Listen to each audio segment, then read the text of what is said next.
Jaya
भगवते वासुदेवाय। ओम नमो भगवते वासुदेवाय।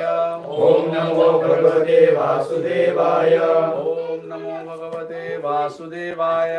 ओम नमो भगवते वासुदेवाय। नारायणं नमस्कृत्य नारायणं नमस्कृत्य नरं चैव नरोत्तमं नरं चैव नरोत्तमं देवीं सरस्वतीं व्यासं देवीं सरस्वतीं व्यासं ततो जयमुदीरये ततो जयमुदीरये। नष्टप्रायेषु भद्रेषु नष्टप्रायेषु भद्रेषु नित्यं भागवत सेवया नित्यं भागवत सेवया भगवति उत्तमश्लोके भगवति उत्तमश्लोके भक्तिर्भवति नैष्ठिकी भक्तिर्भवति नैष्ठिकी।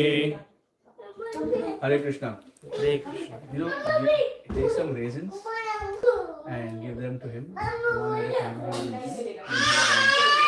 So he has to have not just have some engagement. Rukmani, give some raisins or something like that. Small things. Okay, let's chant. We are reading from Srimad Bhagavatam, 11th canto, 20th chapter, text number 17. So vedabase.io, Srimad Bhagavatam, 11th canto, 20th chapter, verse number 17. 11, 20, 17. Okay? नृदेहमाद्यं सुलभं सुदुर्लभं नृदेहमाद्यं सुलभं सुदुर्लभं प्लवं सुकल्पं गुरुकर्णधारं प्लवं सुकल्पं गुरुकर्णधारं मयानुकूलेन नभस्वतेरितं मयानुकूलेन नभस्वतेरितं पुमान् भवाब्धिं न तरेत् स आत्मः पुमान् भवाब्धिं न तरेत् स आत्मः नृदेहमाद्यं सुलभं सुदुर्लभं नृदेहमाद्यं सुलभं सुदुर्लभं प्लवं सुकल्पं गुरुकर्णधारं प्लवं सुकल्पं गुरुकर्णधारं मयानुकूलेन नभस्वतेरितं मयानुकूलेन नभस्वतेरितं पुमान् भवाब्धिं न तरेत् स आत्मः पुमान् भवाब्धिं न तरेत् स आत्मः नृदेहमाद्यं सुलभं सुदुर्लभं नृदेहमाद्यं सुलभं सुदुर्लभं प्लवं सुकल्पं गुरुकर्णधारं प्लवं सुकल्पं गुरुकर्णधारं मयानुकूलेन नभस्वतेरितं मयानुकूलेन नभस्वतेरितं पुमान् भवाब्धिं न तरेत् स आत्मः पुमान् भवाब्धिं न तरेत् स आत्मः 11, 20, 17%.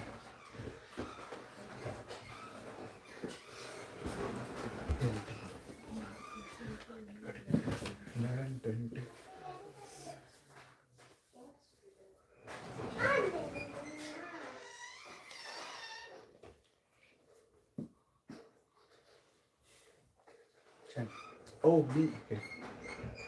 नदेहमाद्यं सुलभं सुदुर्लभं नृदेहमाद्यं सुलभं सुदुर्लभं प्लवं सुकल्पं गुरुकर्णधारं प्लवं सुकल्पं गुरुकर्णधारं मयानुकूलेन नभस्वतेरितं मयानुकूलेन नभस्वतेरितं पुमान् भवाब्धिं न तरेत् स आत्मः पुमान् भवाब्धिं न तरेत् स आत्मः Please chant. Everybody chant. 11, 20, 17. 11, 20, 17. नृदेहमाद्यं सुलभं सुदुर्लभं नृदेहमाद्यं सुलभं सुदुर्लभं प्लवं सुकल्पं गुरुकर्णधारं प्लवं सुकल्पं गुरुकर्णधारं मयानुकूलेन नभस्वतेरितं मयानुकूलेन नभस्वतेरितं पुमान् भवाब्धिं न तरेत् स आत्मः पुमान् भवाब्धिं न तरेत् स आत्मः हृदेहमाद्यं सुलभं सुदुर्लभं देहमाद्यं सुलभं सुदुर्लभं प्लवं सुकल्पं गुरुकर्णधारं प्लवं सुकल्पं गुरुकर्णधारम् मयानुकूलेन नभस्वतीरितं मयानुकूलेन नभस्वतीरितं पुमान् भवाब्धिं न तरेत् स आत्मः पुमान् भवाब्धिं न तरेत् स आत्मः नृणेहमाद्यं सुलभं सुदुर्लभं नृदेहमाद्यं सुलभं सुदुर्लभं प्लवं सुकल्पं गुरुकर्णधारम् प्लवं सुकल्पं गुरुकर्णधारम् मयानुकूलेन नभस्वतेरितं मयानुकूलेन नभस्वतेरितं पुमान् भवाब्धिं न तरेत् स आत्मः पुमान् भवाब्धिं न तरेत् स आत्मः हृदेहमाद्यं सुलभं सुदुर्लभं हृदेहमाद्यं सुलभं सुदुर्लभं प्लवं सुकल्पं गुरुकर्णधारम् प्लवं सुकल्पं गुरुकर्णधारम् मयानुकूलेन नभस्वतेरितं मयानुकूलेन नभस्वतेरितं पुमान् भवाब्धिं न तरेत् स आत्मः पुमान् भवाब्धिं न तरेत् स आत्मः हृदेहमाद्यं सुलभं सुदुर्लभं हृदेहमाद्यं सुलभं सुदुर्लभं प्लवं सुकल्पं गुरुकर्णधारं प्लवं सुकल्पं गुरुकर्णधारम् मयानुकूलेन नभस्वतेरितं मयानुकूलेन नभस्वतेरितं पुमान् भवाब्धिं न तरेत् स आत्मः पुमान् भवाब्धिं न तरेत् स आत्मः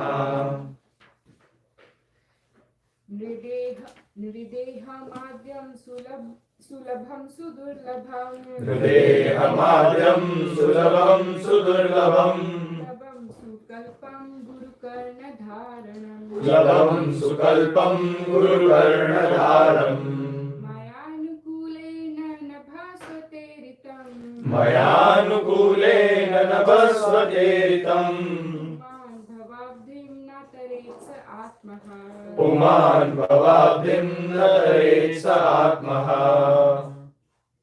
हृदेहमाद्यं सुलभं सुदुर्लभं हृदेहमाद्यं सुलभं सुदुर्लभं प्लवं सुकल्पं गुरुकर्णधारम् प्लवं सुकल्पं गुरुकर्णधारम् मयानुकूलेन नभस्वतेरितं मयानुकूलेन नभस्वतेरितं पुमान् भवाब्धिं न तरेत् स आत्मः पुमान् भवाब्धिं न तरेत् स आत्मः Mother, you want to chant?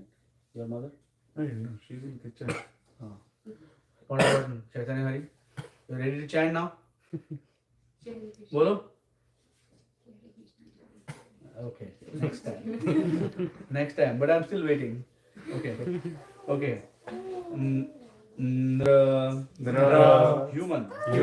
Deham. Body. Adyam. The source of all favorable results. The source of all favorable results. Sulabham.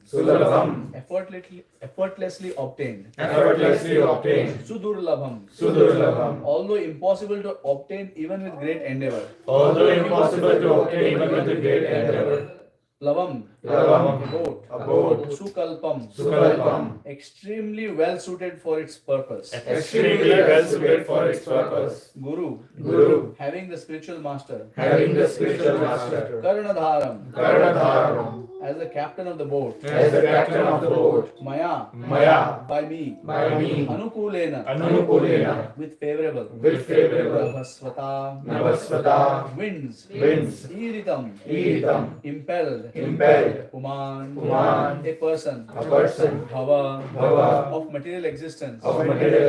Him. The ocean. Na. Does not.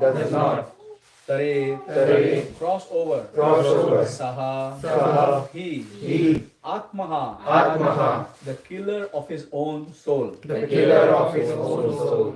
Translation and purport by His Divine Grace Srila A.C. Bhaktivedanta Swami Prabhupada, Srila Prabhupada ki Jai. Actually, this is not by Srila Prabhupada, the purport, it's by the disciples of Srila Prabhupada. So there were 3 disciples of Srila Prabhupada who completed the Srimad Bhagavatam after his departure. So Hridayananda Das Goswami, Dravida Prabhu, Gopi Paranadhan Prabhu, Jayadvaita Maharaj, etc. were involved in this, but specifically Hridayananda Maharaj was leading this effort. Okay? So he's very, the devotees requested him to complete the Bhagavatam, and he did that out of humility. And if you look at the purports are actually the translations of the purports by the previous acharyas, Sanatana Goswami, etc., Siddhar Swami, etc., previous acharyas. They have not actually, some people think that we are not meant to read anything that in the Bhagavatam after Srila Prabhupada left the planet. But this is foolish, because Srila Prabhupada enabled and empowered his disciples to give us transcendental knowledge. Okay, so we are reading the translations and purport by his disciples. Srila Prabhupada's disciples. Please repeat. The human body, which can award all benefit in life, is automatically obtained by the laws of nature. Although it is a very rare achievement. This human body can be compared to a perfectly constructed boat, having the spiritual master as a captain, and the instructions of the personality of Godhead as favorable winds impelling it on its course. Considering all these advantages, a human being who does not utilize his human life to cross the ocean of material existence must be considered the killer of his own soul. You know what? Keep him here, give him some quiet activity to do, and he will be fine. But keep him in the class. Okay. If you get him used to getting out of the class every time he makes a little bit of noise, then he will get used to getting out of the class every time he wants. You should remain here, do some quiet activity, give him some cards, some stickers. Rukmini कुछ card sticker ऐसा कुछ दो ना drawing वॉइंग करने drawing, you know, a little bit of prasad even. Keep him busy in the class quietly so that he will hear the Bhagavatam and he will be benefited by that. Okay. Because that is a sanskar, not the specific thing that you do at the moment of some 2 hours or whatever. This is the samskar. Okay. For him to practice devotional service is the real samskar. So he should remain in the class. Somehow or the other we have to make arrangements for him to stay in the class. If we take him out, then he will be used to be going out all the time. Yeah.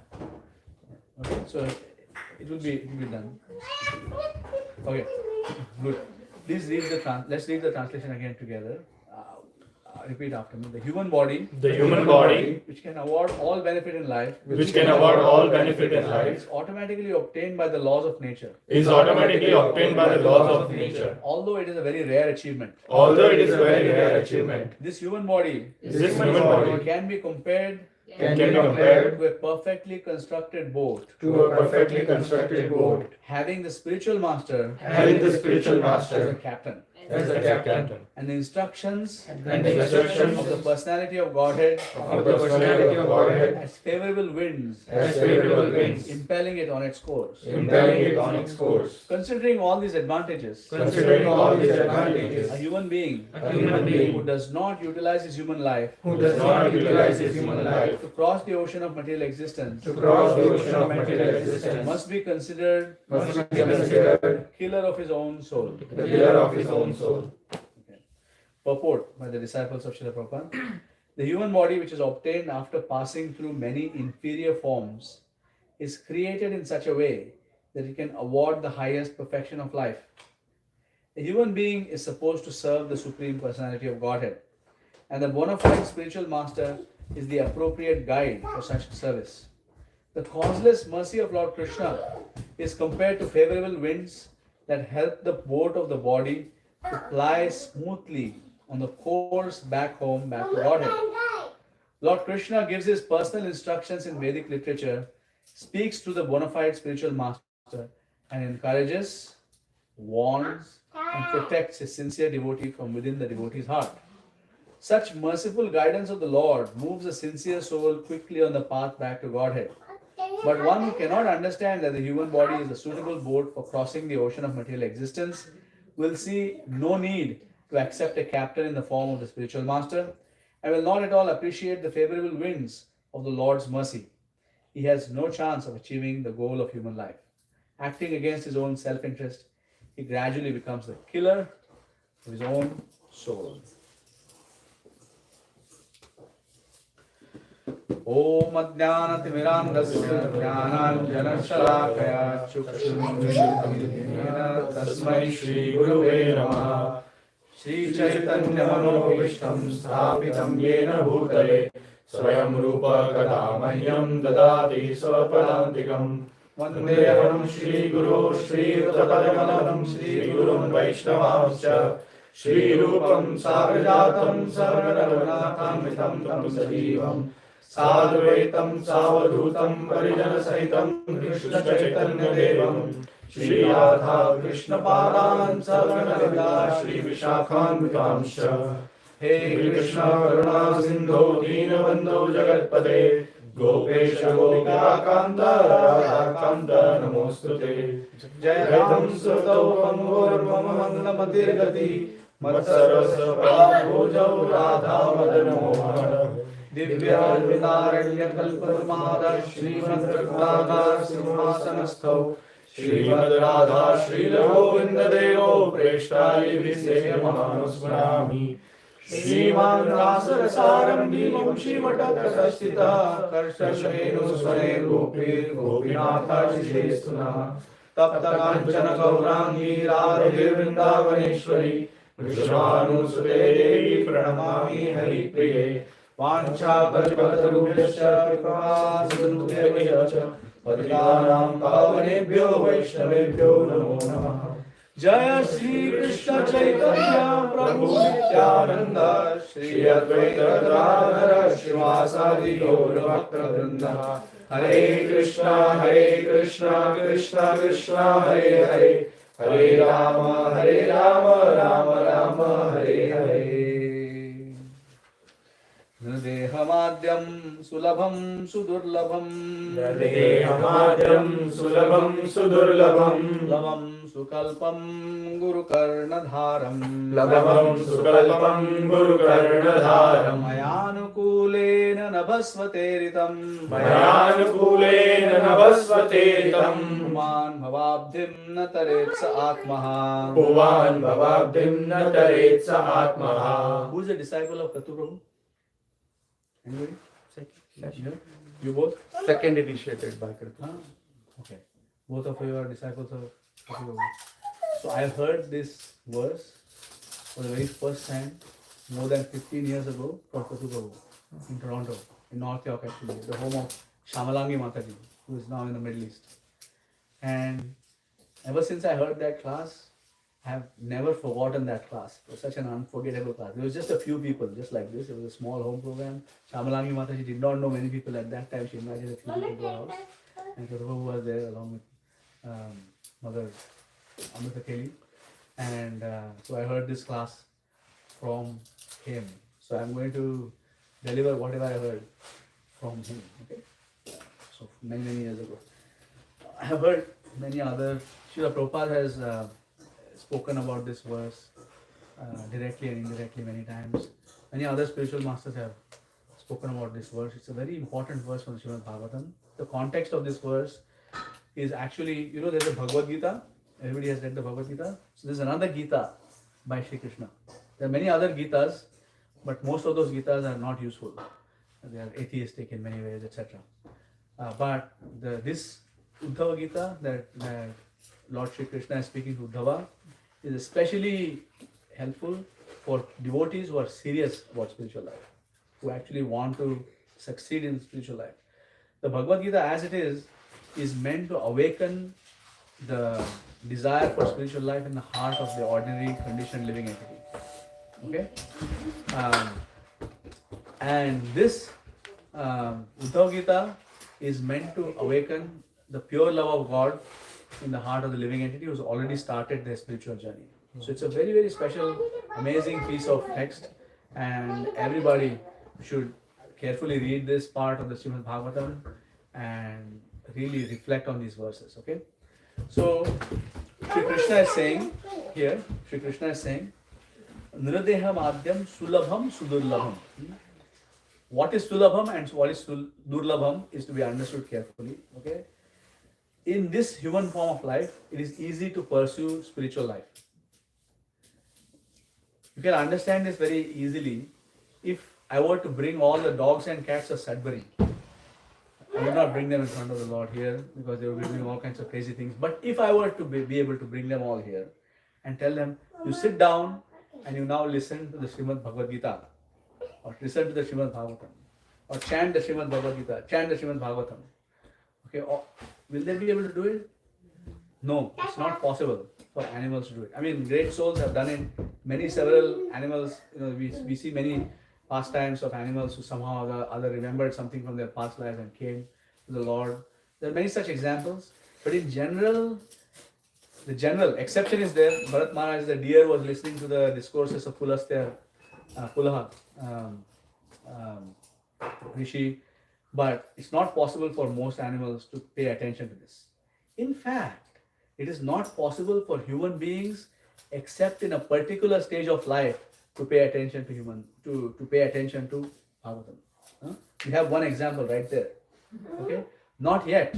He is still in a consciousness where he cannot focus on the message of the Srimad Bhagavatam or the Bhagavad Gita. Of course, whatever he's hearing is going to benefit him forever. And then there's a certain stage of life. Sometimes it can happen even at the age of 60 or 70 or 80, when the human brain becomes very weak and cannot focus and does not have attention span. The human body needs to sleep a lot. Human body needs so much. They have so many other issues that they cannot sit in the class and hear about the Supreme Personality of Godhead. So there's a very limited stage of life when we can actually hear about and practice devotional service. So this is, even in the human life, there's a particular very short window of opportunity where we have to cultivate this. If we lose that opportunity, you have to wait for the next time the human life is coming again. So now that is Sulabham. So even though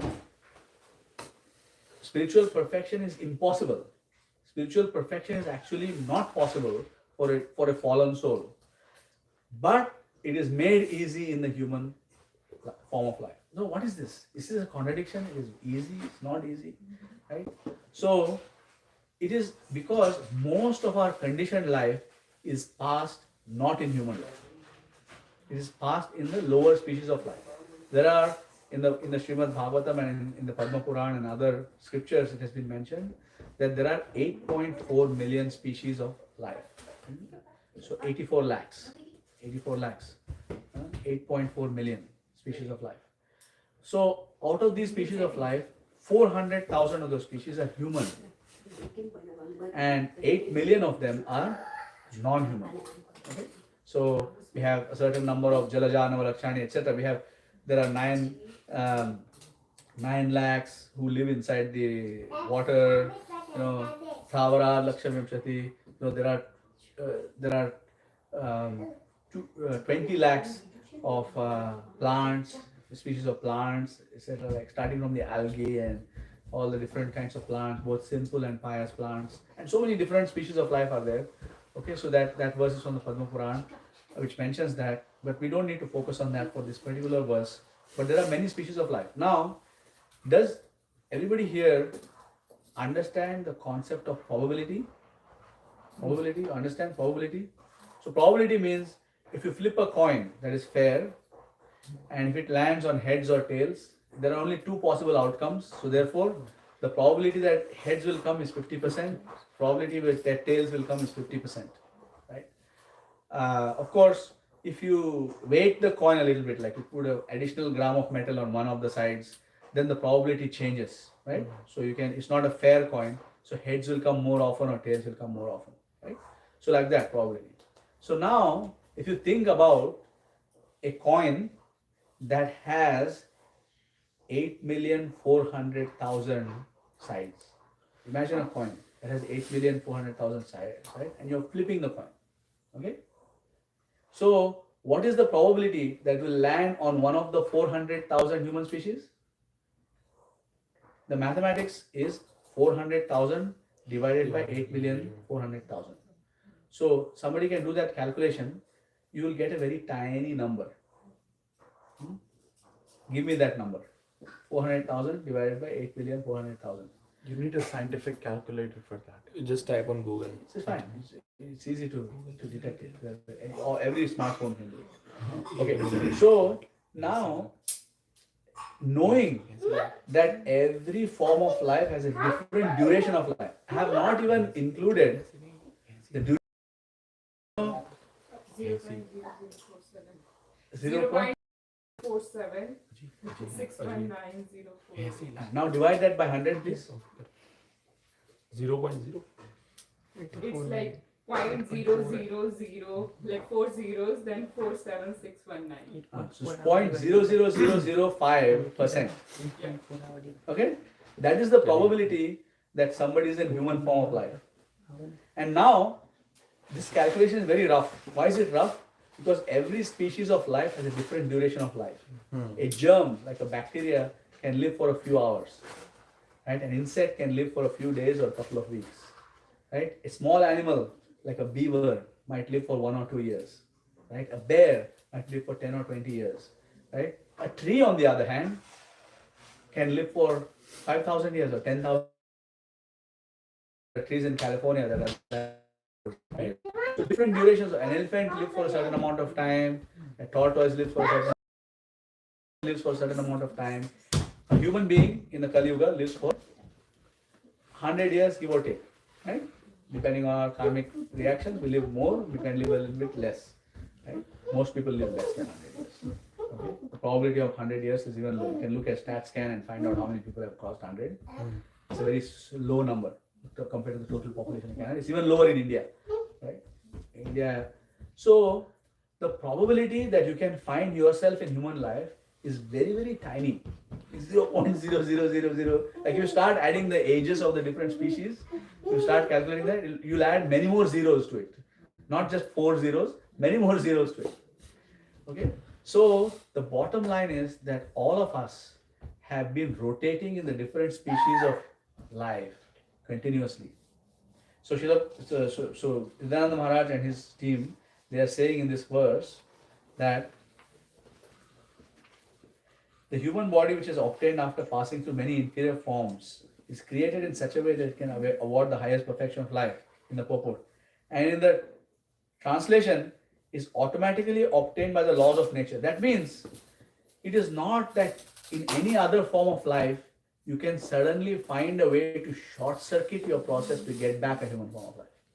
Bharat Maharaj was an exception, that in one animal life he got a human life after that. He was an exception, right? He's in the Bhagavatam. You know the story of Bharat Maharaj?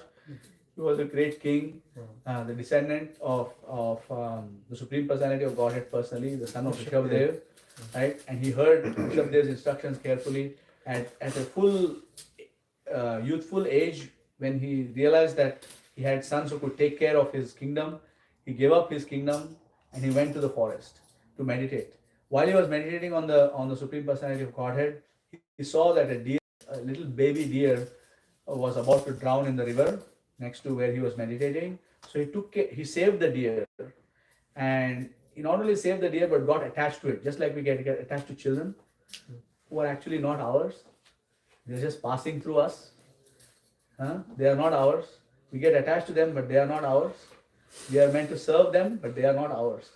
They are Krishna's, right? So they are just passing through us, right? So similarly, Maharaj Bharat got attached to this deer, and at the last moment he was only thinking about the deer, and because he was thinking about the deer, he got the body of a deer. Yam yam vapi smaran bhavan tajyati ante kalevaram tam tamevaiti kaunteya sada tad bhava bhavitah. That's what happened to Maharaj Bharat. But because he was such a great devotee, practically on the level of bhava, he got a concession to come back into human life right after. He remembered in his deer life, he remembered that I was Maharaj Bharat and have become I'm in the body of a deer right now. He remembered that. So that is very, very rare. Right? Most people who get into animal forms will not remember that they were human. Right? You know, a human being, for example, gets attached to a dog, but has the karmic facility to enjoy good facilities, will become a dog who stays in a penthouse apartment of downtown Toronto. Right? But they don't remember that they were a human being. And after that, they will struggle. Right? So once you get into the animal species of life, you have to wait for approximately 8 million births to come back into one of the human forms of life. And among the human forms of life, among the four, we haven't calculated the probability of that. Not all human forms of life are conducive to spiritual realization. There are bodies which are very dull-headed. There are bodies which are born to mothers who took drugs when the baby was in the womb, or took alcohol, or took, there are babies born where the television is blaring 24/7, and they are conditioned with material life even before they are out of the womb. They are completely conditioned to whatever is going on the television, right? So all of these human forms of life are there, and not all 400,000 are conducive for proper. Like some human forms of life are in the celestial kingdom, like Apsaras and Vidyadharas and Charanas, and there are many other species of life, where it's very easy to get distracted by material sense gratification, and spiritual advancement is very difficult. So this particular form of life on this particular planetary system, the earthly Bhuloka system, is the human form of life which everybody aspires for who is interested in spiritual realization. But neither you live too long, neither you live too less, neither life too comfortable, nor life is too not uncomfortable. Right in the middle where it is. Okay. So all of this, what I wanted to say is that the opportunity that we have right now, today, is extremely, extremely, extremely rare. Even within our life, Prahlad Maharaj did the calculation of how little time we have. In the 7th canto, there is a calculation of Prahlad Maharaj's. Prahlad Maharaj says, well, the first 10 years are wasted in childish play, right? No transcendental consciousness, right?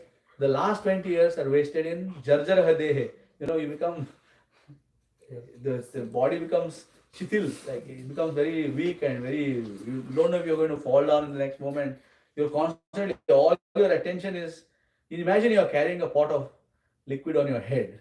If you move your head this way or that way, the thing will fall down. Right? The old age is like that.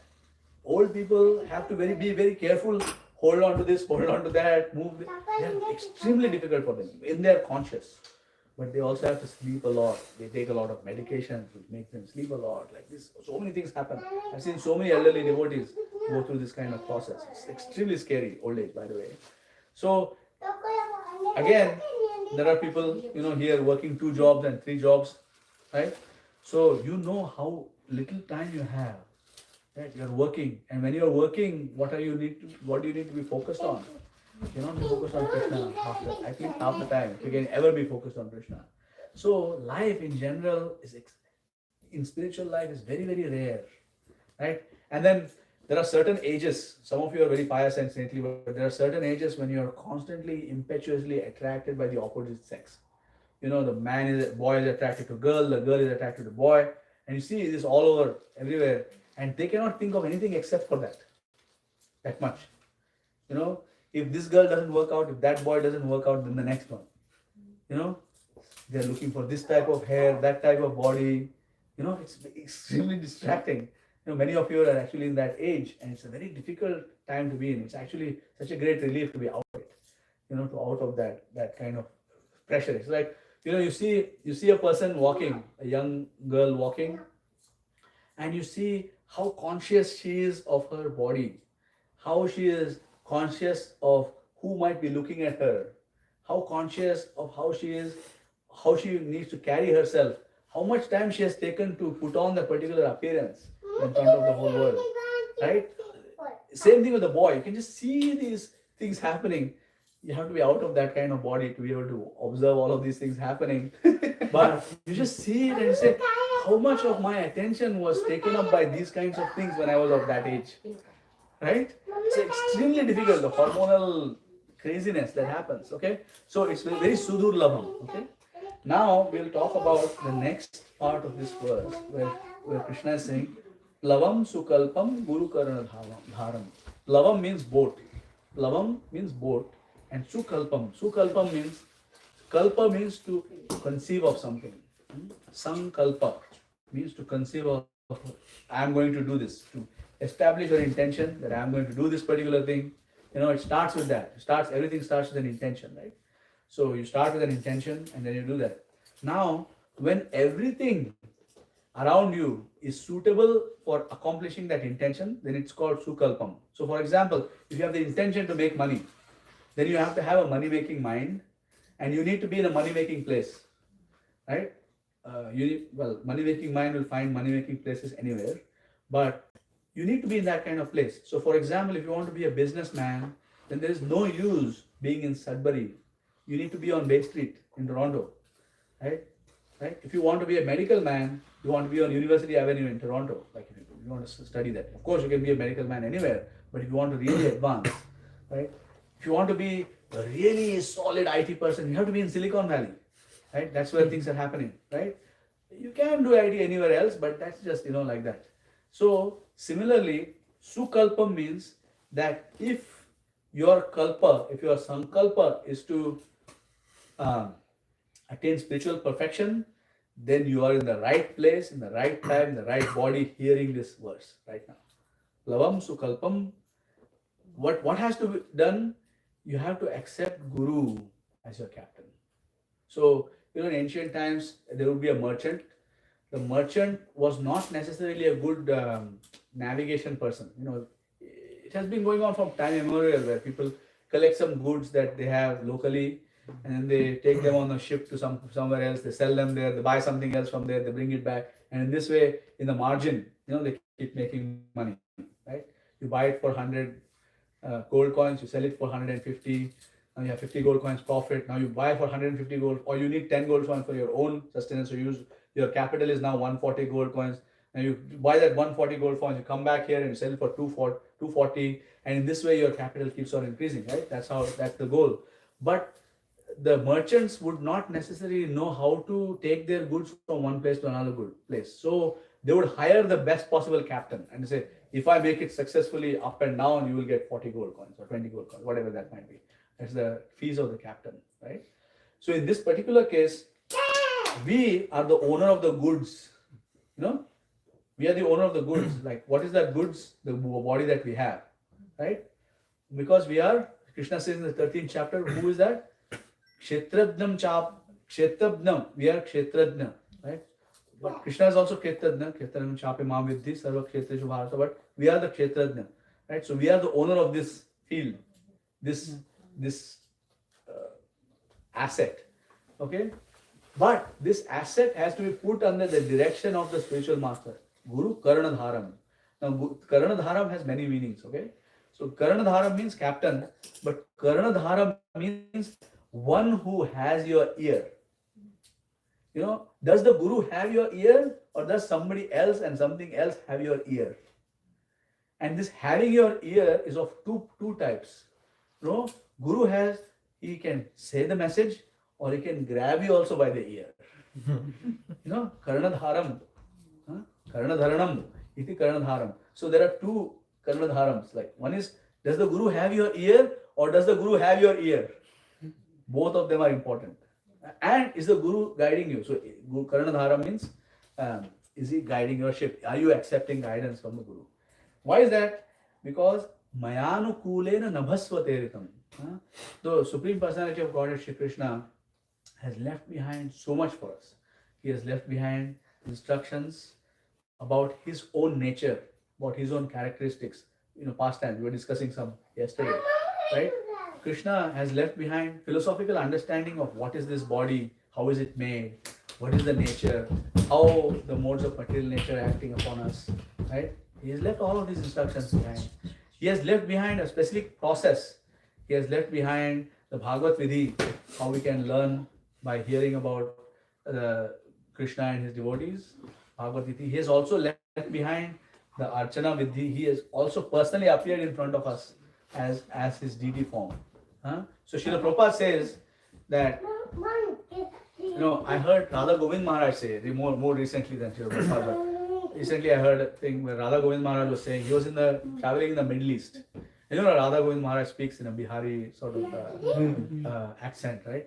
So he says, he was saying, हम गए थे, so he was saying that he was in the Middle East sitting there, and one officer who was a Muslim officer was observing him very closely. So he felt like this person wants to have a conversation with me. So he looked at him and he acknowledged him. And the moment he acknowledged him, Muslim officer came close to him, sat down and said, हमने सुना है आप पत्थर पूजते हैं. And he said like this. And Radha Govind Maharaj said, पत्थर नहीं पूजते हम, पत्थर पे तो खड़े हम. पैर देखिए. He was showing that his feet is touching the foot. We don't worship stones. He said, हम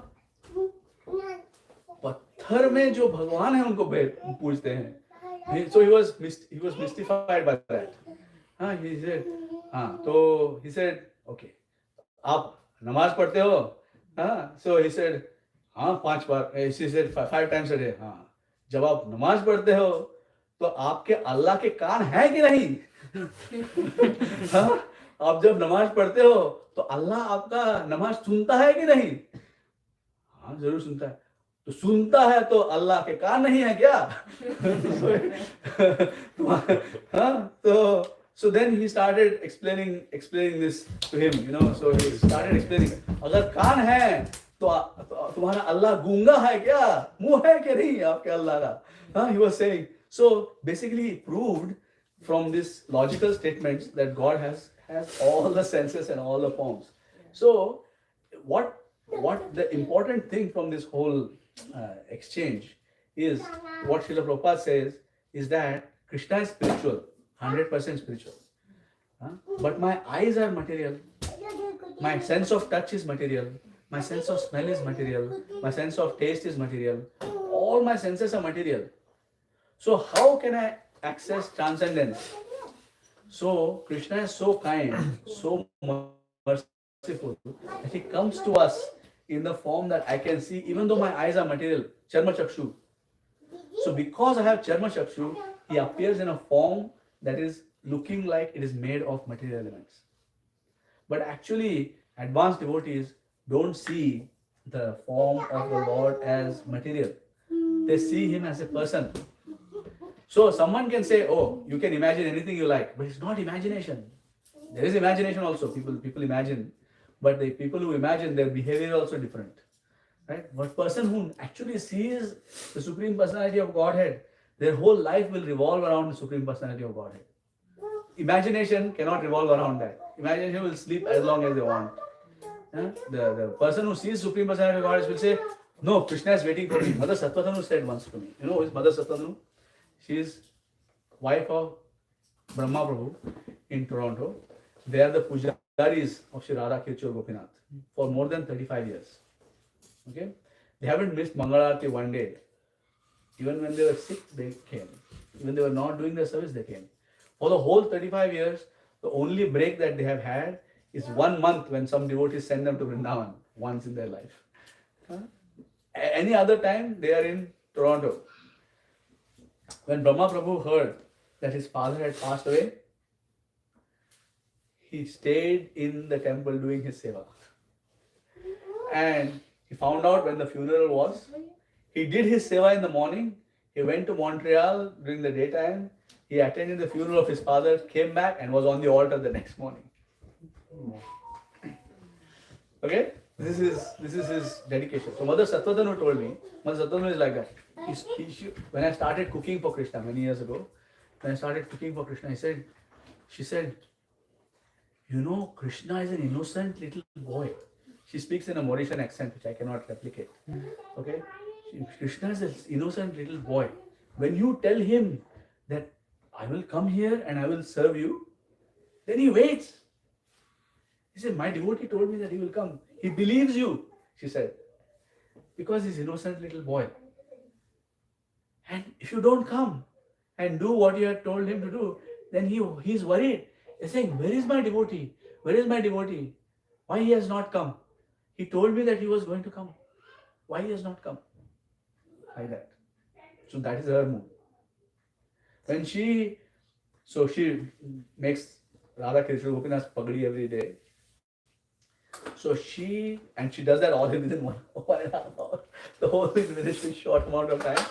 So her mood is that if I don't come and make Krishna's pagdi, then Krishna will wonder what happened to me, whether I'm okay, why I have not come. If I'm okay, because Krishna knows that I'm okay, then why I did not come? Why did the devotee speak like this to me? Now, as human beings, if somebody tells you that somebody is going to do something for you and they don't do it, what do you think? Why? First you think, something happened to them? Are they okay? And then you find out that they're okay. And then you wonder, if they're okay, then why didn't they not come? Do they not like me anymore? Do we think like this? Huh? Maybe, did I do something to hurt them? Huh? So, Krishna is an innocent little boy. His Mugdhata and his Sarvadhyata is reconciled in him. All contradictions are reconciled in Krishna. So Krishna is Mugdha, which means he's like a little child like that, running around. He's also Sarvadhya at the same time. But anyways, Krishna has given us his deity form to serve. So, Mayanukulena Nabhasvateritam. This is favorable winds pushing us along our way. Right? Puman Bhavabdhim Na Taret Sa Atmaha. So if you are capable of swimming, let's say you are an expert. Who's an expert swimmer here? You're an expert swimmer? I swim, not You swim. But he didn't defeat me. I swim faster. You swam faster. Fine. Both of you are expert swimmers. Okay. Now, if you fall in the water and if you don't swim, what does it mean? You're gonna drown. Yeah, drop. What does it mean? You fall in the water, a person who We are can not swim does expert not swimmer. swim means We are not swimmer. आने के बावजूद भी नहीं, अगर उसको तैरना आता है लेकिन वो पानी में गिर के तैरता नहीं है, आलसी है वो. No, he's not utilizing Murk. his वो potential. आत्महत्या करने के लिए गया है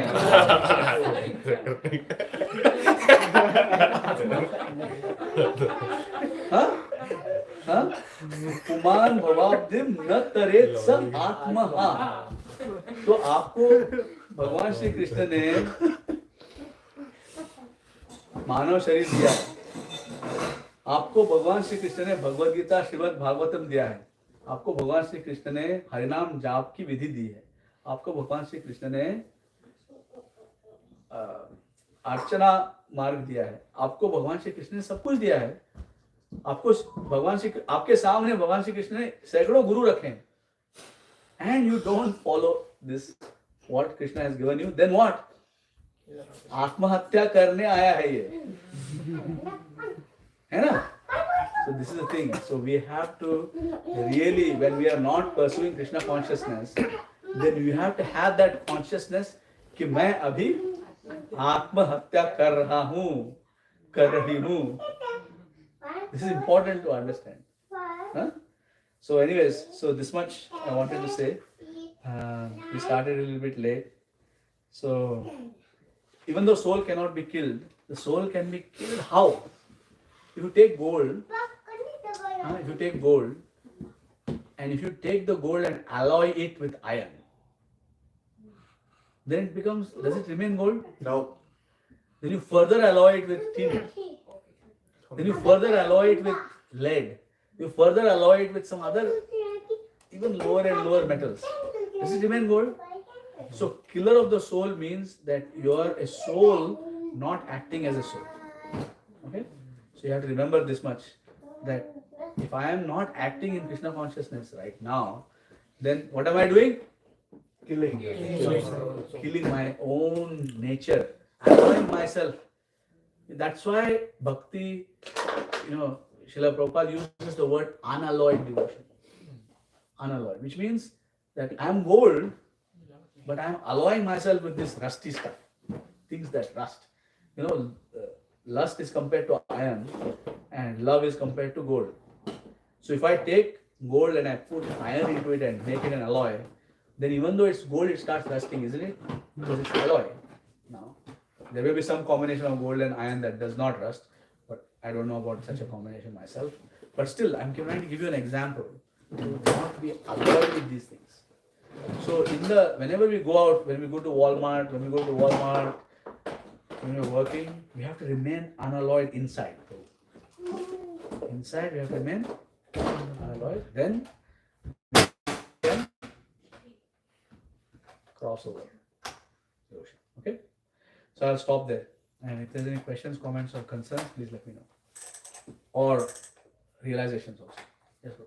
So I have it's a little bit of two-part question. So I'm sorry if it sounds silly, but No so- question is silly.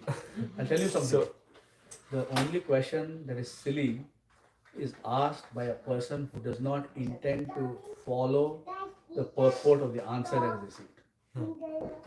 Yeah. Otherwise, no question is silly. okay. So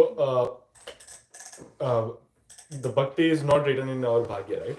Like it is not already written that he will receive, this person will do bhakti and this person will not. Is it like that? And if it's, second question is that like everyone should be like, we try to like Krishna consciousness, this movement of Chaitanya Mahaprabhu, sorry. No problem. No. So like the movement is to spread Krishna consciousness everywhere, right? But if we look at like a few years ago, right, before Prabhupada, no one came out of India, right?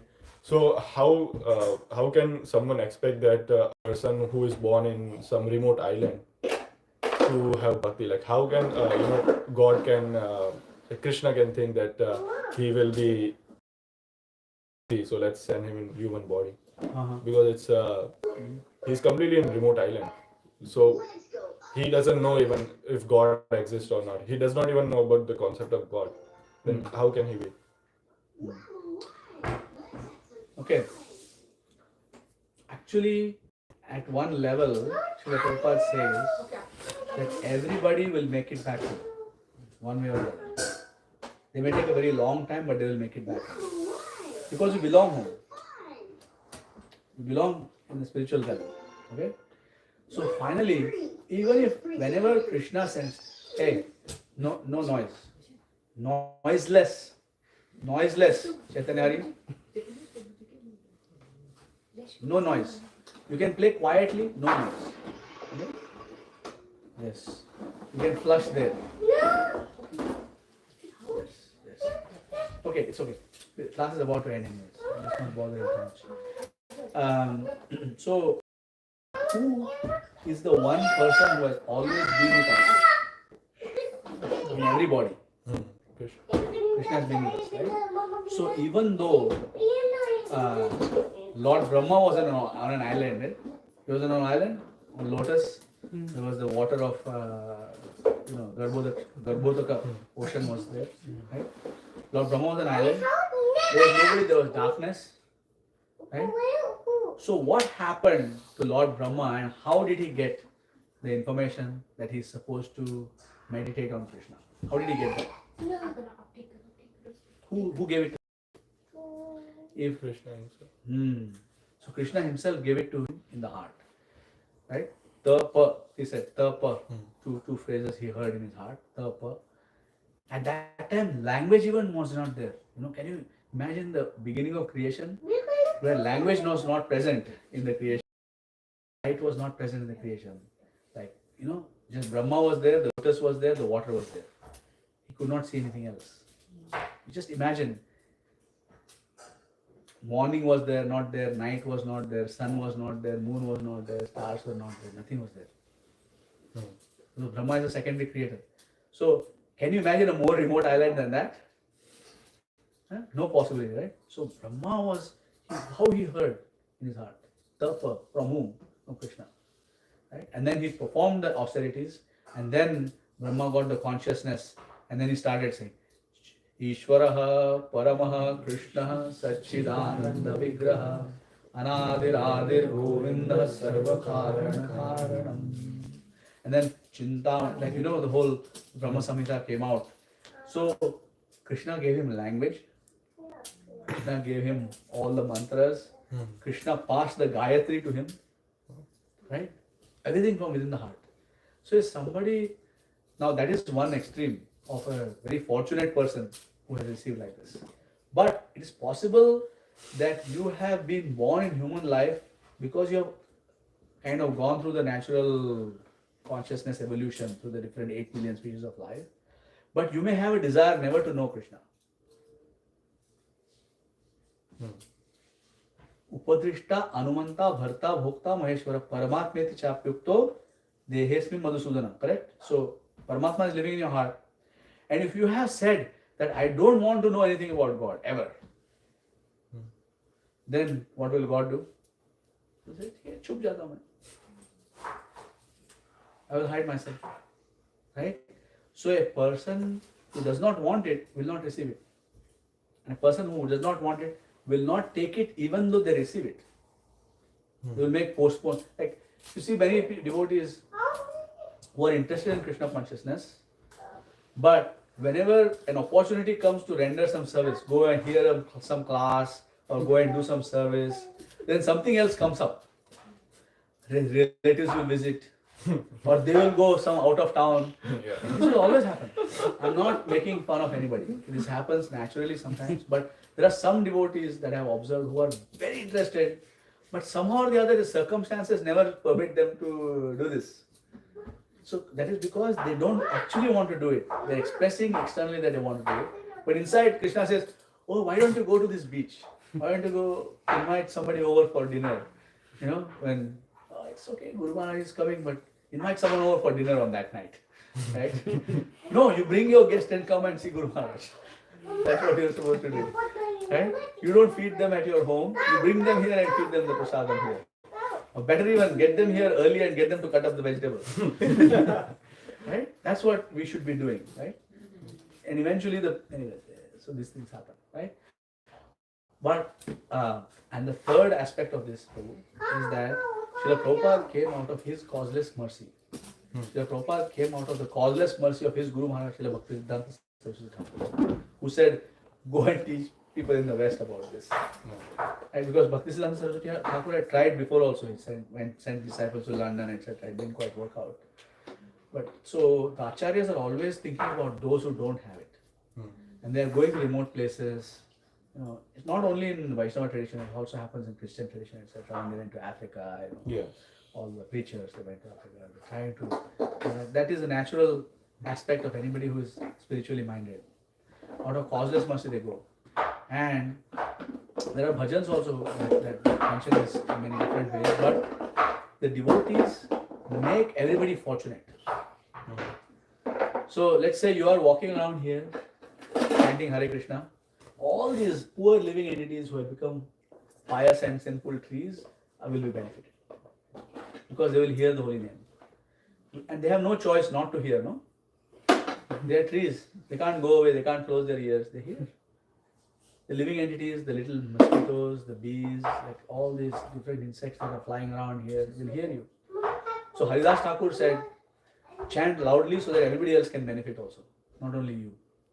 That's why we don't, two reasons why we don't chant in the mind. One is we cannot focus and concentrate, and second one is it doesn't become transcendental, and the third reason is that we want to benefit everybody else while chanting. So we chant audibly so that everybody around us can chant. We can chant loudly like Haridas Thakur. So Haridas Thakur chanted different rounds in different levels of volume. He chanted 64 rounds loudly, 64 rounds he murmured, and 64 rounds he chanted in the mind. Like that. 192 rounds he would chant every day. He would only eat and sleep for 1.5 to 2 hours maximum. 22 hours he was chanting every day. Now that's why he's Namacharya. But nobody can chant in the mind unless you have murmured, and nobody can murmur unless you have chanted loudly. So you know how chanting starts in our life? It starts in Kirtan, correct? People start chanting Kirtan, then they do jap, and then they can do Smarana. Shravanam, Kirtanam, Smaranam. Okay? So it makes sense, right? Yes. This is not unfair to anybody. If somebody is not getting it, it's because they desire not to get it. But in spite of their desire, sometimes people go. Like when we go out on Harinam, do some people get irritated with us? What does that mean? Krishna has sent us there to irritate them. Even though they don't want it, Krishna wants it. Yeah. So we irritate them. What can we do? We try not to overdo it. But we don't mind irritating people. Like we are in the pandemic, I used to go on Harinam on the streets. And in the pandemic, because you cannot gather in people. So Vittal Bhakta and I, the two of us would go out on Harinam. So in Toronto. So we'd go out there and they had set up, later on, they had set up this, what is known as Cafe Kio, which means that they block off one lane of the road and they allow the restaurant to put tables and chairs outside. Yeah. So they're eating outside, outdoor. Right? So we used to go outside Summer Hill subway station, which is close to the temple. Right? I used to go on that corner just next to that bridge and I used to chant. And then 15 minutes, 20 minutes was the maximum because in 20 minutes, the waiter from the restaurant would come and say, "Can you not ring those bells?" Because the sound is awakening them from their slumber. They're eating meat, they're drinking alcohol. The sound of the Karadas is awakening them and says, "Band karo alarm, snooze."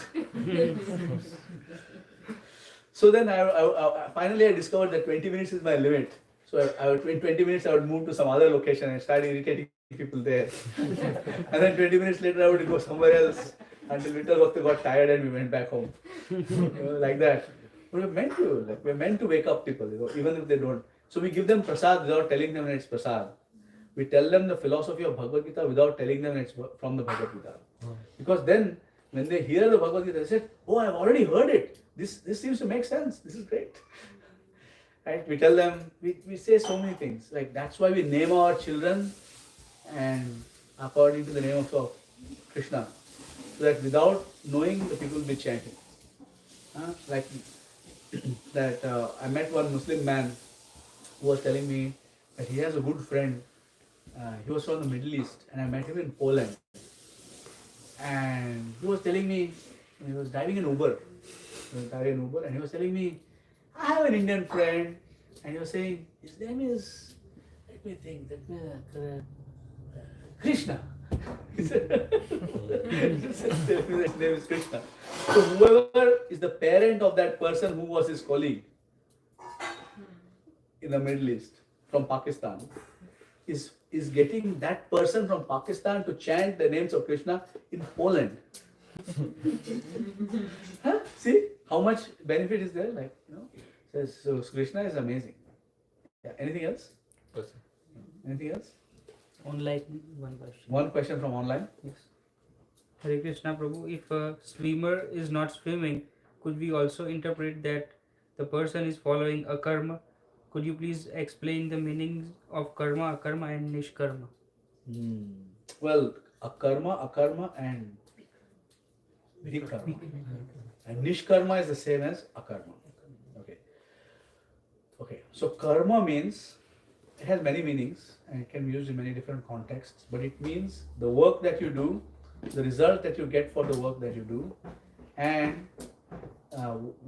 so those two things can mean karma, right? And there's deeper and deeper meanings of that also.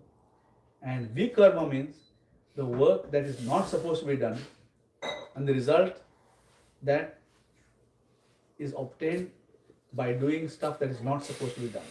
That is vikarma. It's called papa. And karma is also called punya. Now akarma is outside of this realm. It means that you are neither getting a positive result, no punya, and no papa. And in fact, what is happening is aprarabdha phalam papam utam bijam phalommukham kramena priliyata vishnu bhakti ratatmanam, which means that it is that activity by which all the karma and vikarma results and activities are getting burned off. Aprarabdha phalam papam utam bijam phalommukham kramena praliyata. Praliyata means to destroy. Pralayam. Praliyata. Paliyeta Vishnu Bhakti Rathatmanam. Anybody who does Vishnu Bhakti. So the 9 activities of Krishna consciousness: Shravanam, Kirtanam, Vishnu Smaranam, Parsevanam, Archanam, Vandanam, Dasyam, Saksham Atmani Vedanam qualify as akarma or nishkarma. Akarma. Akarma or nishkarma. Okay? Those are the 9 activities. Now, if a person is in the water and is not swimming, that means that they are actually doing vikarma, not akarma. Krishna says, karmanya karmanya. So Krishna says, na such sannyasi cha yogi cha na niragnir na chakriya. What is that verse? From the 5th chapter of the Bhagavad Gita. Can you get Bhagavad Gita? Can you get Bhagavad Gita? उधर ही है बहुत सारी है. Get a Bhagavad Gita from the 5th chapter. So Krishna describes 4th or 5th chapter. I will find the exact verse. We're supposed to know this by heart. भक्ति शास्त्री भक्ति शास्त्री भक्ति शास्त्री भक्ति शास्त्री भक्ति शास्त्री बोलो. हाँ. Bhakti Shastra.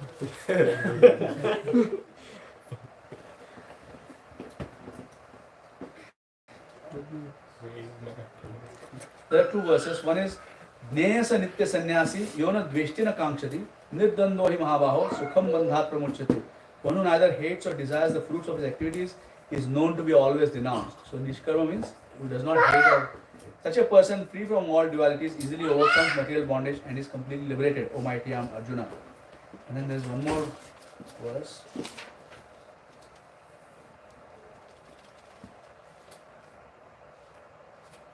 Yoga yukto vichuddhatma vijitatma jitendriya sarvabhutatma bhutatma kurvannapi na lipyate. One who works in devotion, who is a pure soul and who controls his mind and senses is dear to everyone, and everyone is dear to him. Though always working, such a man is never entangled. There is one more.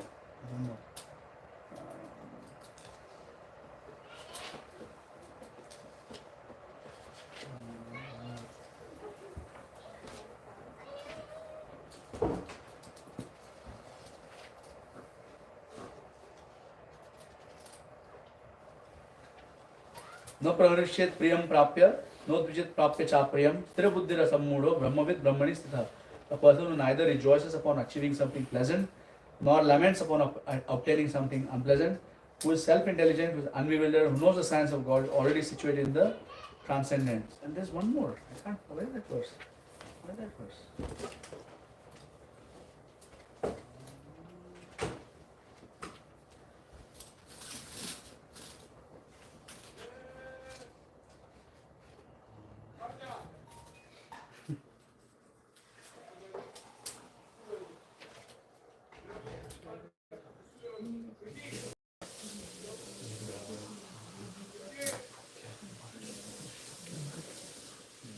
मम्मा पापा बोला बच्चा.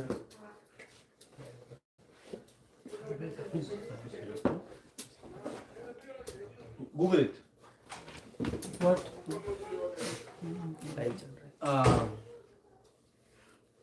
न निराग्नि न चाक्रिया. That is the actual.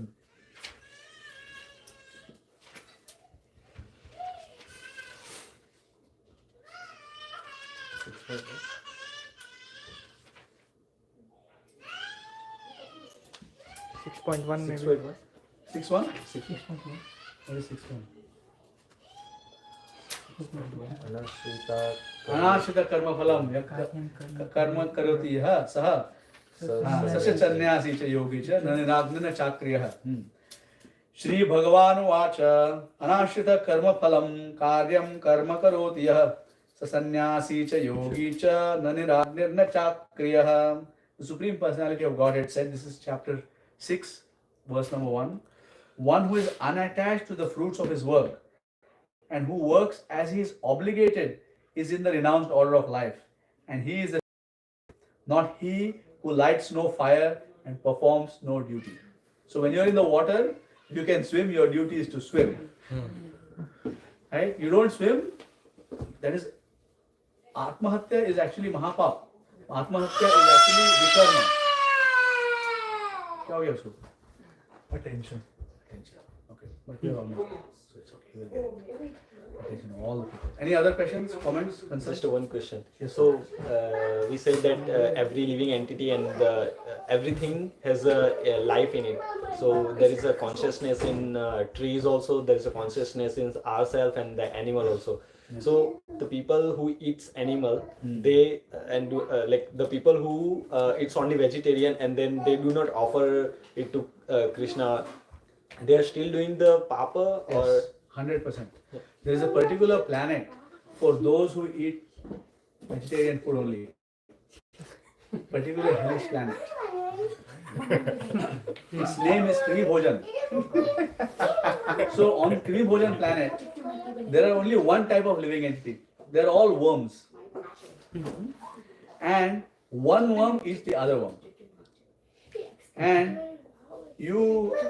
each worm can travel 1 yojana in one lifetime. And by traveling, by the time it reaches 1 yojana, it will be eaten by another worm. Right? And then it travels 1 more yojana.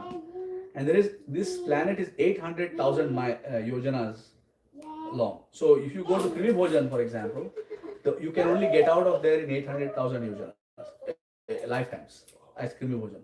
In 1 year, it can travel 1 yojana and it will be eaten up by another worm. So the worms are eating each other, basically. That's how they live on that planet, Krivi Bhojan. So anybody there are 2 things that happen, okay? When I become responsible for the death of a rice or grain, then I have to become a rice grain and have to be eaten by that living entity which I ate.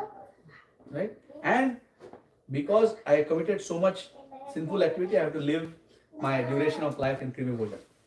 Is it 800,000 or 100,000? I don't remember right now. But it is several 100,000. So therefore, anything that we do not in Krishna consciousness, we become responsible for the reactions. So let's say I'm driving on the road, okay, and I kill an insect that hits my windshield. If I am not doing it for Krishna, then I am a murderer of that insect. So I'm going sightseeing, driving for 300 miles. All the insects who died on my windshield are my responsibility. It's true. So I will have to pay for it. If I'm going there on the business of Krishna, then all those living entities get the benefit of sacrificing their life in the service of Krishna. Even though they were not actively intending to do that. That is called Adnyata Sukhuti. Somehow or the other they came in contact with.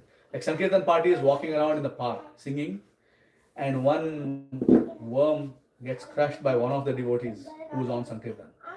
That worm is going back because unconsciously has been liberated by the devotee. We don't go around killing worms, by the way. Hare Krishna, Hare Krishna. We don't do that. But if unconsciously it happens. So even if there's Krishna's kitchen, and let's say there's some cockroaches in Krishna's kitchen, and the cook says these cockroaches are going to enjoy the bhoga or enter the bhoga or cause unconscious difficult situation, and the cook kills them, then they are also going back. And actually it is a fact that such insects were devotees who committed offenses in previous lifetimes. That's why they have come back to the temple. And they're killed by the devotee in the service of Krishna, and they're going back. So fact is, we cannot eat anything that is not offered. Counter question. So it will be very stupid question, but Not stupid. The person who eats meat, if that thought is about if the other person who is vegetarian offering it to Krishna, why I can't offer the meat to Krishna? Mhm. That's like it's not. There is That's only- why I asked stupid question. Sorry. There are 2 forms Yeah. in which Krishna eats meat. Okay? One form is at Narsingadev, but you have to be Hiranyakashipu. Okay, because he was drinking his blood, he was doing this thing, like it was a very horrific situation for a, it's very difficult. Another form is a universal form. Rasishnu Prabhavishnu. That is, I'll read this from the 11th chapter of Bhagavad Gita. Look at these verses, okay? 11th chapter of Bhagavad Gita. Are we on a time limit of any kind? No, बिल्कुल नहीं. No, na? नहीं. So here, Is there a time limit by the way? No, okay. It's Sunday. Morning.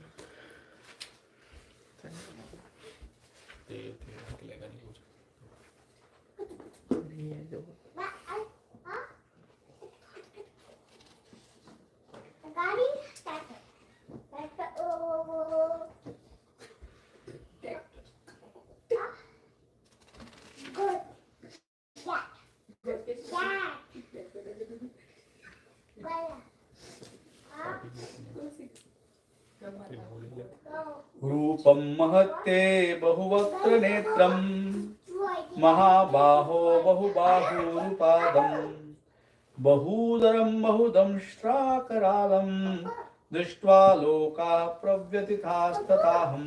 O mighty armed one, all the planets with their demigods are disturbed at seeing your great form, with its many faces, eyes, arms, thighs, legs and bellies, and your many terrible teeth. As they are disturbed, so am I. And then he says,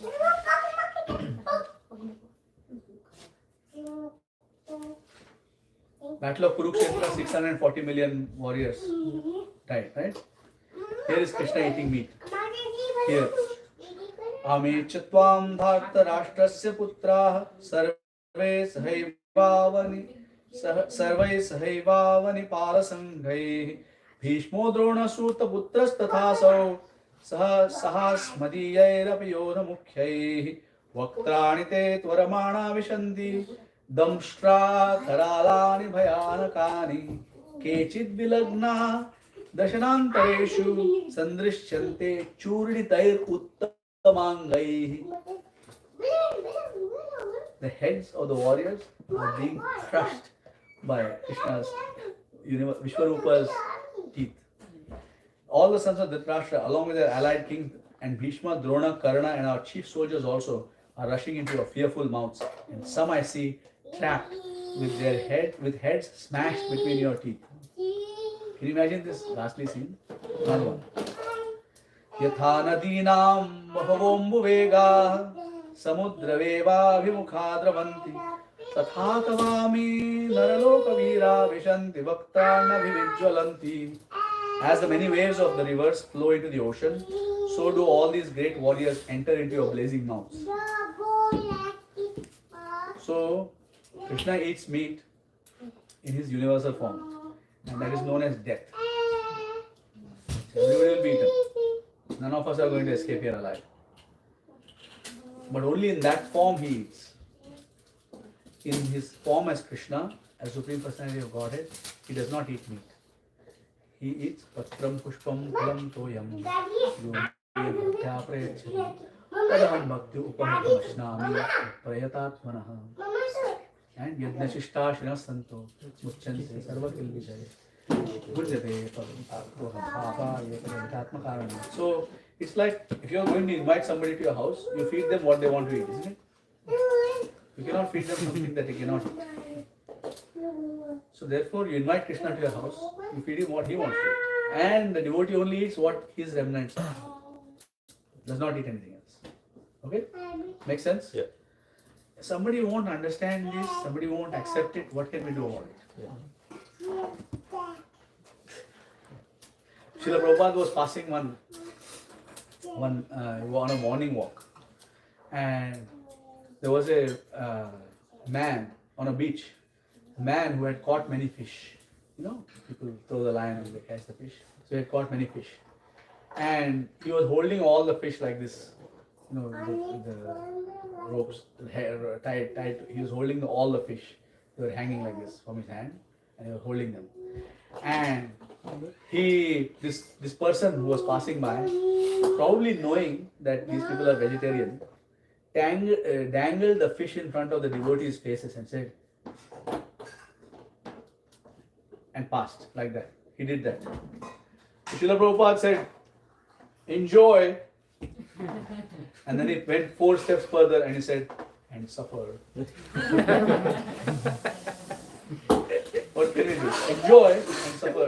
One person that I met in the temple, he is a white-bodied person, and he became vegetarian at a certain point in his life. And you know why he became vegetarian? Because he was a roofer. You know who's a roofer? They put the roofs on the homes. And the roofs, when they repair the roofs, you know the roof, many of the tiles have asphalt, bitumen, tar in them. So when they repair the roofs, they actually melt the tar and they put it on the specific places to seal the leaks. They are doing some certain kind of repair. Shingles, you know, they put the shingles.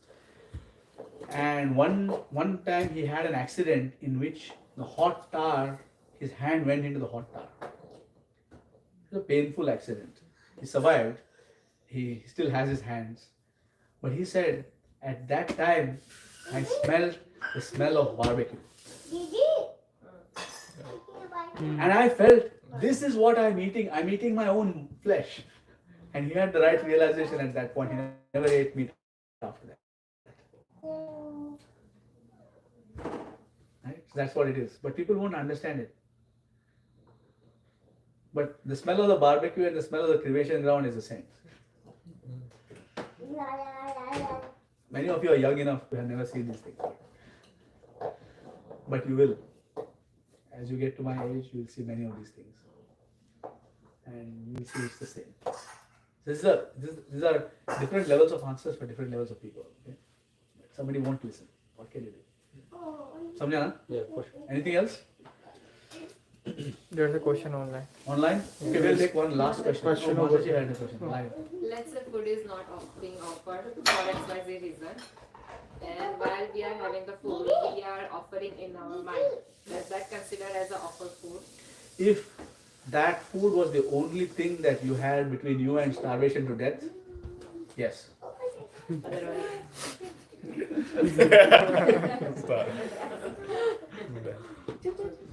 So the principle here is that we have to do our best. And Krishna understands. There are many situations in which it's very difficult. So Krishna understands. But there are certain very elevated persons who can do such things. They can like take out something from their back pocket and they can offer it to Krishna in their left hand, and Krishna will eat. Huh? Like Vidurani's famous pastime, right? Krishna came to her house with uninvited. Duryodhana invited Krishna for a meal when he went to Hastinapur, and Duryodhana prepared a big feast because he wanted to make Krishna indebted to himself. Krishna understood this and he did not eat there. So on his way back, Vidura said, "You come to my house," and he did not tell his wife that Krishna is coming for lunch. Okay, so Krishna came unannounced with Vidura, and Vidura was there, and she had nothing prepared at that time. And Krishna is coming for lunch, so all she had in her house was bananas, and she was so much in love. She was in the mood of Vatsalya Bhakti, Vidurani. She was in so much in anxiety that she has to feed Krishna something. He has come to her house, that she was peeling the bananas, throwing away the banana and giving him the peel. And Krishna was eating the peel because she was seeing that Krishna is eating the food that I am offering him. And Krishna was eating. Vidura is in Dasya Rasa. So he was observing what is going on here. And he's saying to his wife, "Hey, Sutyu, you're feeding him the peels." And Krishna is like, Stop. I'm enjoying what she's feeding me. So he ate the peels. But we are not in that situation. So we should try not to do that. If it's an absolute emergency, even if it's not total starvation, because we are not yet pure devotees, and we cannot tolerate until starvation. It's okay, but next time do better. Be prepared. So, just related to this question, if we're in a hurry and like rushing for the work or anywhere, then it will take time, like 10-15 minutes usually. So we can just go in front and show the DT and say Hare Krishna or whatever. Wake up 15 minutes earlier. 15 minutes earlier. And keep a picture altar with you all the time, even in the phone at least. You can offer. You can offer outside food. You can offer. Krishna is kind. He's not niyamagrahi. He's bhavagrahi. So do your best. But don't niyamagrahi. Don't be niyamagrahi. He is not niyamagrahi, but you don't be niyamagrahi. In other words, he's not hell-bent upon rules and regulations. But you don't be neglectful of the rules and regulations. Yeah, you have to, both ways. Okay? Online questions here. One last question. Jaldi kahi like such a question. Prabhu, I want to seek knowledge on Bhagavad Gita 4.18. Karmanya karma yah pashed karmani cha karma yah sabuddhi maneshu sayukta kritsana karma krita. Srila Prabhupada has given translation and purport. What is the question? I want to seek knowledge, that's it. On 4.18. So you want to, is the confusion that you want to see how to see inaction in action, action in inaction? Huh? Karmanya akarmanya pashet. So inaction in action and action in inaction. By the way, does anybody have to go? Gaurav and Jai Jagdish. So please make the offering and give them some prasad. Okay. Offering kar do. You can put a barrier here. Yeah. Huh? Yes. Is that okay? Yeah. Barrier ya mukhi offering. No, no. You have to take some prasad. So make the offering, give them something on the side, and you eat after 20 minutes. I'll wait 5 minutes. Yeah, jaldi band karne. Adas खायचे. He's already gone. Huh? Just to do that. You know, just ask him. Ask him. You drop him then sometime. Call him. Yeah, I will drop. Drop some prasad. Yeah. Yeah, that's a good Ayati idea. Pull it from center.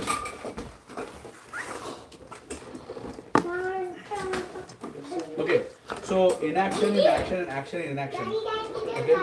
So basically, inaction in action means when you are acting in Krishna consciousness. So you are very active, but actually it's not producing any karmic reactions. So that's one thing. And action in inaction means somebody sitting quietly. Like Vijay Patel Prabhu gives me an example of a man sitting quietly in the temple room. He's sitting very quietly, but Vijay Patel Prabhu said, "Iske man mein bahut kuch chal raha hai." So he's actually committing possibly many vikarmas inside. So he's angry about something, agitated about something. Right? So that is action in inaction. You're not actually doing something, or you're neglecting some action that you're supposed to do. That is, you're not acting, but that is also action because you're creating vikarmas as a result of that.